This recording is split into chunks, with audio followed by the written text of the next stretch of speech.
Yankees are probably closest. Yankees are probably what about the closest Giants? Right now. Come on, Jacob. You can't mention the Giants. Giants are close too, but look how the Yankees are playing right now. That's true. Yeah, They're in they are first playing place. great. And technically, I got a I was question. going to say, Yankee season's over before the Giants season. That's true. I got a question for you. Now, who would you trade right now for Chris Archer right now? Who would you trade right now? Any Yankees prospect to get him? Gleyber Torres. Really? I do it. Yes. He's hitting How 200 in AAA. Right. He's hitting How about- 200. Would you throw Bird in there too, or no? Would you keep Bird? No, probably not. No. I'd probably keep Bird. Yeah. Because the reason why, I'm not sure what Tyler Austin's going to be. Yes. So I'd probably keep Bird. Richie from Shirley. Yeah. Now, now the thing too is when Bird comes up, who are the Yankees going to send down to the farm system? I want to know. Rep Snyder. Yeah, Huh? easy. Rex Snyder. Okay. But didn't Rev Schneider take Ellsbury's place? No, Aaron Hicks took Ellsbury's place because Aaron Hicks is playing center field almost every game so far. No, but He's went talking on about a roster spot, Eric. Oh, okay, Yeah, gotcha. Ellsbury went on. Yeah, Ellsbury went on disabled, right? You know And who it then- might be? You know who they might send down? Chris Carter. They I just might get cut his Tom. losses there. Yeah, I think so too. What do you think? I wouldn't mind that. The guy's been playing like garbage. Hitting Yeah. what? Is he even hitting 200? No. He's 148. It was 148. Oh, my God. He's not even hitting his weight. No. At least it went up. I remember it being 100. I do remember that. And But he you was think- supposed to be power off the bench. Guy's no power to speak of whatsoever. He's not even on the bench anymore. No, this is true, too. This is But the true, thing too. too is, if Bird gets hurt again, who's gonna back up Bird at first base? Who are they gonna put there? Matt Holliday. Oh, okay. You oh, I don't know about that. You know what I'm concerned about now? Who are you I'm concerned about? concerned about getting another starting pitcher. We need another starting pitcher. Yes. Yes. That- Sabathia and Tanaka not doing that well. They're not doing that well. Well, Tanaka, I really think there's something wrong with Tanaka. There's something wrong. He's not telling the Yankees. The issue is he just hasn't been able to adjust to pitching in New York. That's his issue. I mean, he just can't do it. It's a joke. The guy's had how many years to get it right?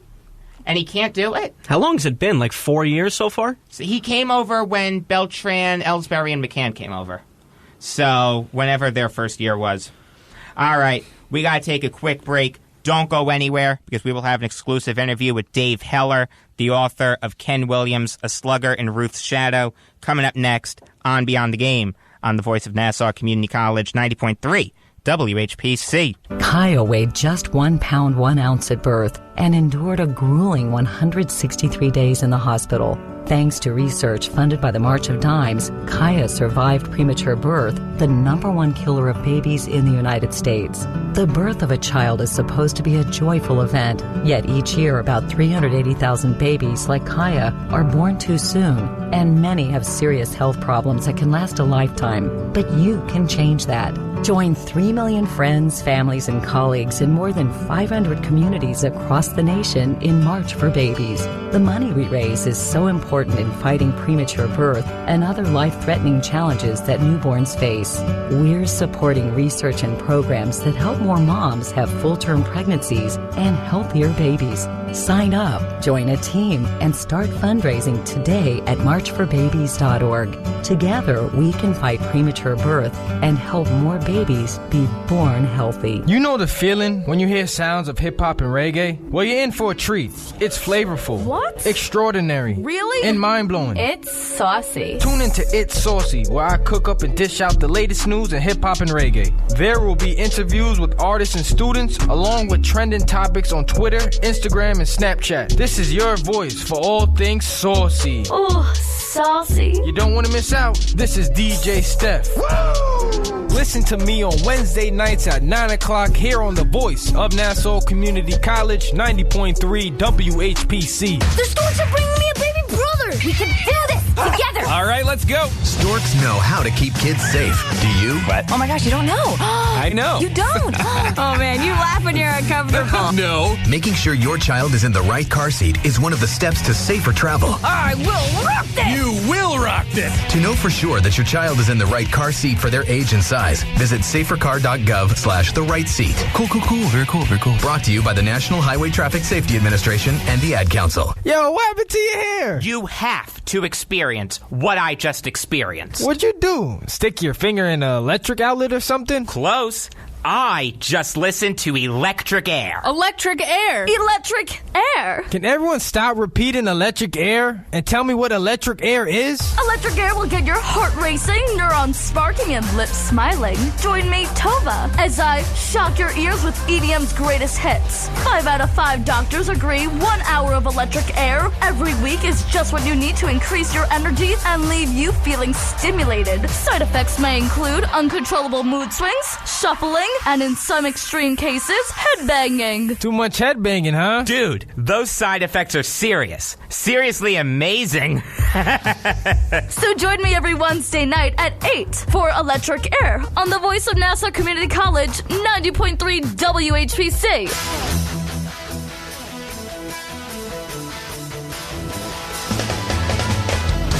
You are listening to Beyond the Game on the voice of Nassau Community College, 90.3 WHPC. I am Jacob Valk. Sitting across from me, Brandon Johnson, Dominic Arbolino, and Eric Fischetti. And we are fortunate enough to be joined by Dave Heller, the author of Ken Williams, A Slugger in Ruth's Shadow. Dave, how are you?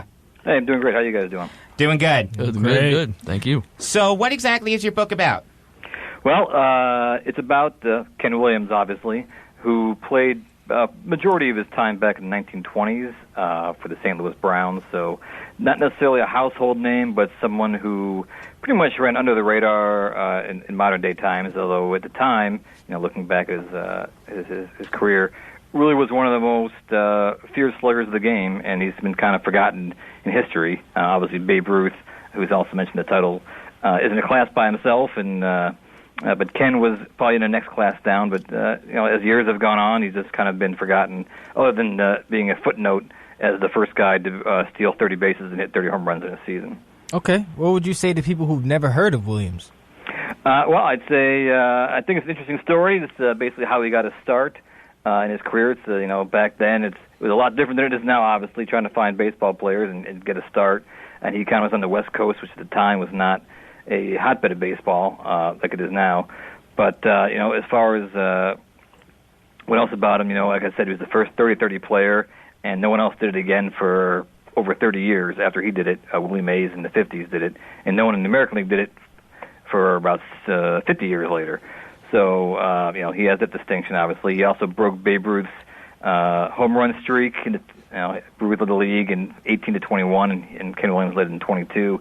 He set some other records as well. First guy to hit 3 home runs in a game in the American League. Hit 6 home runs. Hit a home run in 6 consecutive games. So it's all about his career and why he should be remembered. Do you think that Williams' use of a corked bat diminishes his legacy at all? Well, first let's go back. It wasn't a corked bat necessarily. And no, he only used it for about a couple weeks.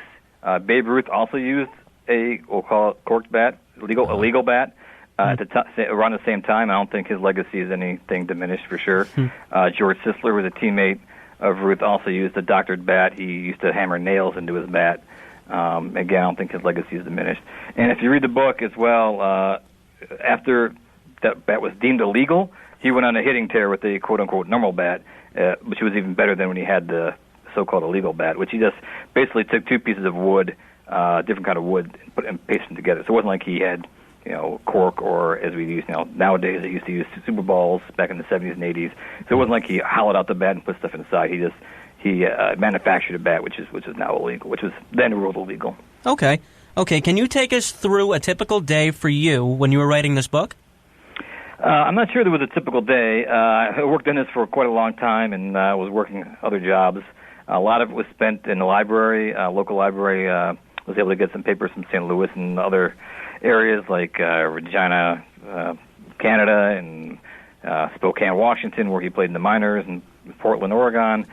Even flew to Portland, to Eugene, Oregon, did some research on his local paper from his days. So a lot of time is really spent in front of a microfilm machine, taking notes and scrolling through, and it's a lot of long days. And but it's still, as a researcher and lover of baseball history, it's a blast to know you're seeing stuff that probably hasn't been seen in 80 years, and people read it, for the first time, and has been sitting there unread for many years and found out new information. So that's the typical day was just sitting in the library. Talking to Dave Heller, the author of Ken Williams, A Slugger in Ruth's Shadow.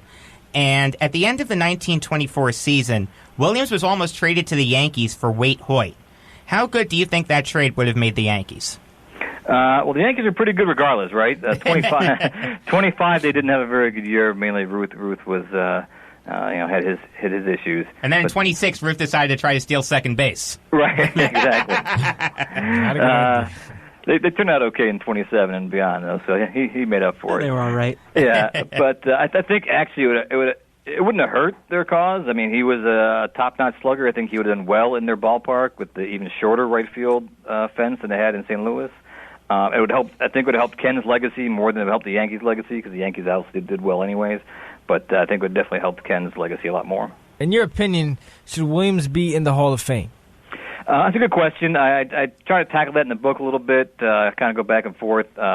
Looking at the modern day stats and comparing his numbers with modern day players. I mean, the chances obviously are going to be very slim. Just people who don't know anything about Ken and look at his numbers are not going to see 300 home runs or anything like that. Those big numbers. I mean, he did have a great batting average and slugging percentage. If you look at that over history, where he ranks, he's still in the top 50 in slugging percentage all time. And I'm pretty close to that in batting average and OPS as well.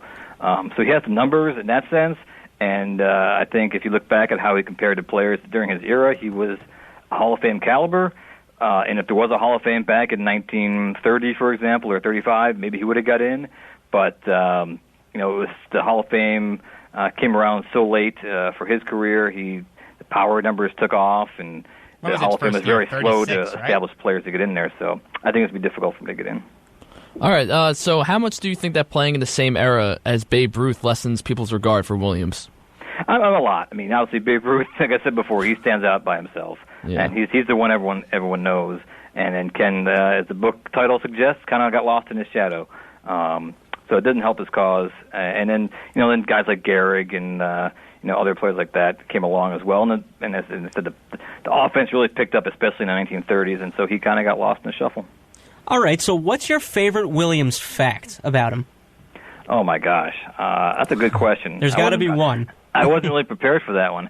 Well, I'll tell you one that, I don't know if it's a fact, but just something I had found out that I'd never read before. And so that was kind of exciting as a researcher to find it out. That he, in 1913, when he was playing semi-pro baseball, he got a call up to AAA, basically, or AA, whatever, Portland team, probably more of a AA team now, comparably, but and played professionally for a couple of weeks, and then they ditched him back to his hometown. He thought he was going to be a member of the Red Sox next year, and long story short, that wasn't the case, and he basically sued baseball to get money that he thought was owed to him, and lost, of course, because basically back then there was, baseball versus a player. That player was going to lose almost every time. And he could have been blackballed, never was. Again, obviously got back in the game and became the player he was. So I found that quite interesting that he kind of had the gall to take on baseball at a time when he had little or no power in the game. Talking to Dave Heller, the author of Ken Williams, A Slugger in Ruth's Shadow. And Dave, I'll get you out on this. Mm-hmm. How long did it take you to write this book? That's a loaded question. It took... long story short, again, while I was writing this book, I worked on another project that I put out that took a couple years of my time. So I took a couple years off doing this book. And had a different book come out, Facing Ted Williams. Also can find that in your bookshelves. But I like how you did that. Yeah. So overall, it took big about catalog of books. It's right. I have a third book too. I can talk about that as well. But it basically took about 10 years from start to finish. But that includes, like there's a couple years taken out.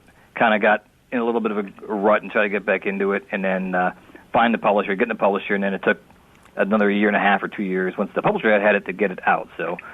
Overall, maybe 5 years, let's say, research and writing. All right, Dave. Thank you for your time. Hey, appreciate you guys having me. You have a great day. Absolutely. You too. Thank you. All right. That was Dave Heller. His book is Ken Williams, A Slugger in Ruth's Shadow. Let's take a quick break. But first, the first caller to 516-572-7440 will win a pair of tickets to see the Long Island Ducks take on the Somerset Patriots on Tuesday.